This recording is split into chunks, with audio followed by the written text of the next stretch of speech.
કોન્ટ્રાક્ટરની બેવડી દાદાગીરી। ઢાઢર બ્રિજ પર પડેલા જનરેટર મશીનથી એક બાદ એક 2 બાઇક સવારો ઘાયલ, માથામાં ગંભીર ઈજા। આમોદ જંબુસર રોડ ઉપર આવેલ ધાધર નદીના બ્રિજ પર કોન્ટ્રાક્ટરની ગંભીર બેદરકારીના કારણે એક પછી એક 2 બાઇક સવારો અકસ્માતનો ભોગ બન્યા। બ્રિજનું સમારકામ પૂર્ણ થઈ ગયું હોવા છતાં કામગીરીમાં વપરાયેલું જનરેટર મશીન બ્રિજના મધ્યભાગમાં જોખમી રીતે મૂકેલું રહેતા આ દુર્ઘટના સર્જાઈ હતી, જેના કારણે 2 નિર્દોષ બાઇક ચાલકોને ગંભીર ઇજાઓ પહોંચી।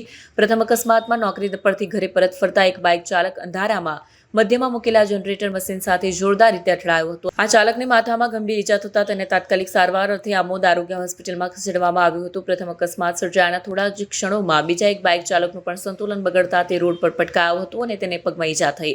સ્થાનિક લોકોએ આ ઘટના માટે કોન્ટ્રાક્ટરની જ ગંભીર બેદરકારીને જવાબદાર ગણાવી સમારકામ પૂર્ણ થયા છતાં મશીન દૂર ન કરવું અને ચેતવણીના ભાગરૂપે મૂકેલી સિન્ટેક્સ પરનું રેડિયમ ઝાંખું હોવાથી દૂરથી ચેતવણી ન દેખાવી એ 2 મુખ્ય કારણો છે। સ્થળ પર હાજર અને વાહન ચાલકોએ મશીનને બ્રિજની સાઈડમાં ખસેડી વધુ અકસ્માત ટાળ્યો। સ્થાનિકોએ વહીવટીતંત્ર પાસે આવા 2 જવાબદાર કોન્ટ્રાક્ટરો સામે કડક પગલાં લેવાની માંગ કરી છે।